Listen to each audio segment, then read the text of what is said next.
Hi everyone, welcome back to the channel. As we're now over halfway through the year, it's time to talk 2026 planners. Yes, believe it or not, I actually saw a post this week talking about pre-orders of another planner, and I was like, oh god, how are we talking about next year's planners already? But that is the world we live in, and if you're a Hobonichi fan, they're no exception. If you are new to the world of Hobonichi, basically every year from August the 1st, they start their preview festival. That's when they basically tease and talk you through all of the newness for next year. So each day there'll be a new element. It might be updates to the books, it might be new covers or accessories. Some days it might just be a little bit of information around Hobonichi, interviews with the team or a bit of background on a designer, something like that. But it all kicks off August the 1st with sales starting September the 1st.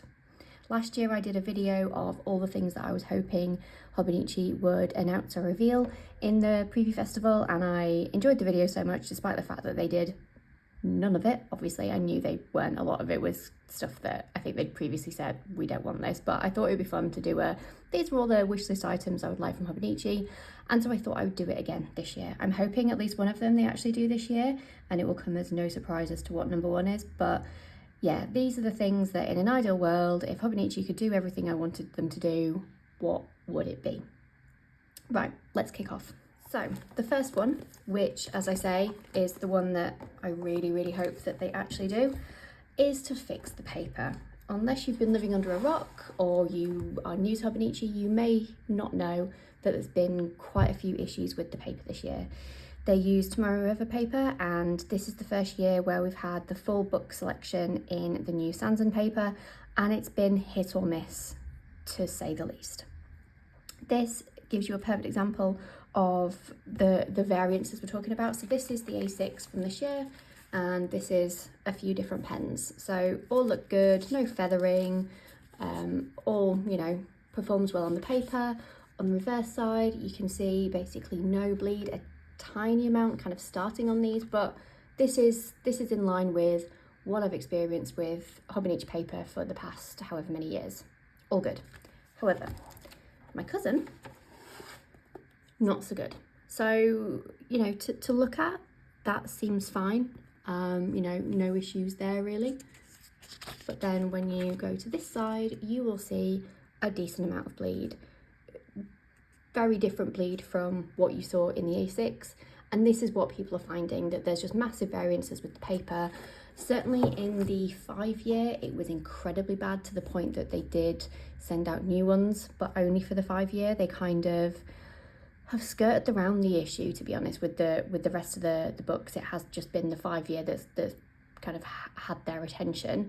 I'm hoping it's just that, I mean, they said that everything was within tolerances, which it may be. I think the problem is because this paper was so good for so many years, even just a small change like that, it can be a big deal. For those that use their pages to watercolour on, use a lot of fountain pens, maybe do it for art, it's been really disappointing, to be honest. I know for myself, I've probably used Hobonichi a little bit less, in part because of it, and knowing that I can't just use any pen that I want, and I have to think a bit more carefully than I used to. So I really hope that this year, or rather for the 2026 planners, they have addressed it. They've either got a new manufacturer or they've worked with Sanzen to remove some of this issue. I know that there are people who are not going to buy Hobonichi next year because of it. I've been loyal to Hobonichi for a very long time. I'm going to give them another chance for 2026. If they do let me down with the paper again, it will be a big consideration for the year after. I think the saving grace has been that because my A6 has been absolutely fine, you know, that's been my main Hobonichi planner for this year that I've been using kind of fountain pens and things on. So while that's been working well, it's kind of kept me pretty loyal to Hobonichi. I think if this had have been bad paper like this, we may have had further issues, and I may have been looking elsewhere for 2026. But knowing that some of the pages are, well, some of the books have been good, at least for me, it's enough for me to go, okay, next year I am going to give them another go, albeit with a slimmed down planner lineup potentially. But yeah, let's get the big one out of the way, because that is, let's face it, the big one. Okay, next up, this is I can't remember now actually if I put this in last year's video, but it's something I know they're not going to do because they've said before they stay away from this planner size because it's quite a popular size in Japan and everyone does it, but a B6 weeks would be fantastic. I started the year in a weeks. This is one from a few years ago. I started the year in a weeks for work because I've used one previously for work. I mean, this is very messy, but it has worked for me in the past, and I needed a new kind of planner setup for this year because I'd been in my new job for about 6 months at that point, but I knew I needed to go back to this because it had worked for me and it gave me the kind of organisation and the layouts, but then also the small enough book that carrying it around every day wouldn't be a massive pain. Unfortunately, it actually isn't big enough. I write far too much. I have far too many tasks. I don't even write appointments in here because that's all taken care of electronically. This is just purely tasks, projects, what I'm waiting on things for and all of that. And the page size just isn't big enough. Instead, I have moved into, I need to go to a blank page because obviously lots of stuff that I can't share, but I've moved to this Nulty, and this is a layout that I've actually used previously. I tried a Nulty many moons ago and I really liked the layout, and when I was looking for an upgrade to this that had a weekly view, I was like, actually I remember Nulty having a good layout that really worked well, and I've been in this now for probably 6 weeks. I will probably do a full video on kind of work planner setups and how I'm using it and do some kind of fake pages, which is what I've done previously to show my week setup. But this is just working excellently. Having this along the top for basically like the big priorities for the day. So if there's a task that absolutely needs to get done in that day, it gets written in here. I then have the free space to write whatever I need. Generally what I've been doing is I've been having the left hand side of the page for to-do, so I'll just have literally a long running to-do list that I just simple tick off when done. I then have a couple of sections for waiting on, because a lot of my job is asking for things and waiting for it back and chasing people down, so I try and make sure that I note everything that I'm waiting on so that I don't forget and can chase people up when needed. And then I have kind of a bit of a free section for if I've got a supplier meeting coming up. I'll use that as a bit of an area just to jot down things that I know that I need to cover, or just random little notes that I need to remember and I can flick back through and find quite easily. That's kind of broadly how I'm using it at the moment. I'm still kind of finessing it, which is why there isn't a video yet. That will come when it's done, sorted. But it's working really well, and yes, the layout is one element of it, but it's the size. I think a week's layout in this B6 size would solve the same issue. I just need that extra little bit of real estate. I'm not a huge fan of the cover that the Nulty comes in, but it's fine. I mean, it's better than some of them. My only problem is it doesn't close. So sometimes in my bag it can kind of get a bit ruined if I put like my laptop in and then it catches this. Whereas in the weeks, when you have a cover on cover and use the page marker, you can then use it to keep it closed. So just a little added annoyance for this, but yeah, it's not going to happen, like I say, but I would absolutely adore a B6 size weeks. Or, it doesn't even have to be a week's layout. It could be a B6 size cousin layout. Just something in a B6 size I would love, because at the minute, the jump from weeks to cousin, it's too big. I don't need a cousin at all. Especially not work.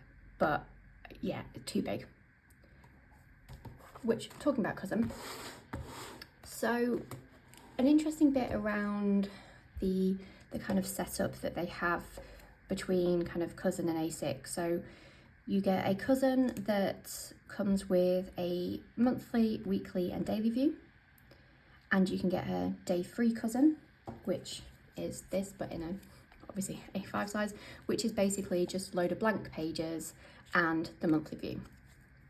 In the A6 size, you can get the same day free, which is what I've just shown. You can then get what I guess is considered a normal A6, but in here you only get the monthly view and the dates, as in like the daily pages. You don't get a weekly view. You can get a weekly A6. It's a weekly supplement that you can get in the toys and tools sections with the accessories, but it's a separate book.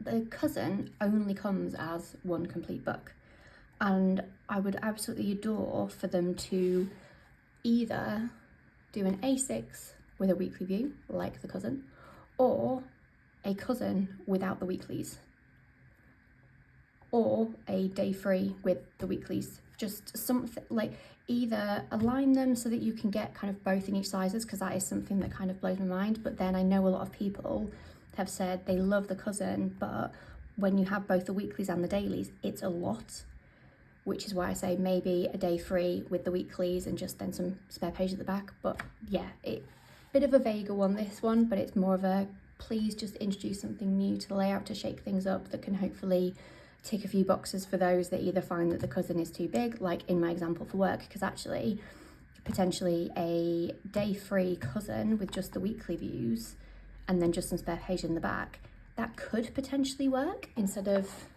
a B6, because it's like, it's not actually that much bigger, but obviously because it's got all the dailies, it's quite thick. But a day free version, but with the weeklies, perfection. Equally, I know some people love the A6, but they love having a weekly view as well, just because I'm the same. I need to have that weekly overview. I can't just plan out the daily. And yes, they've got the weekly supplement, but it's not that many pages, guys. Just, you know, put it in the front of this one. Go on, you know you want to. We'll see. Again, I doubt that'll happen, but I think that would be a bit of a game changer for a lot of people. And then finally, something that you'll have seen a couple of examples of, cover on cover. So the only pure cover on cover that Hobonichi make to fit on just the book as it is for the weeks, and they do a plain one and then they'll do 1 or 2 designs each year. This is one, like I say, from a few years ago, very pretty, love it. In terms of cover on cover for the cousin or the A6, the only cover on cover that they have goes over the proper full cover, which I can't show you an example of because I don't use them.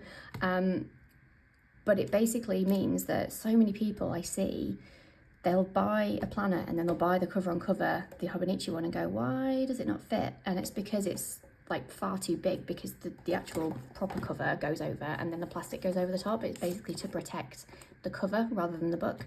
But a lot of people like me prefer the minimalist approach and don't need or want a big cover. I obviously have one for my A6 because that's a specific thing, because it's for journaling and I want to keep everything together. But generally in my planners, I just like a simple cover, usually to decorate with stickers. It's the same with my Hobonichi notebook. This is just a plain cover, and it blows my mind that Hobonichi don't make their own. So to get a cover on cover for a A6 or a cousin, you need to buy one from Midori.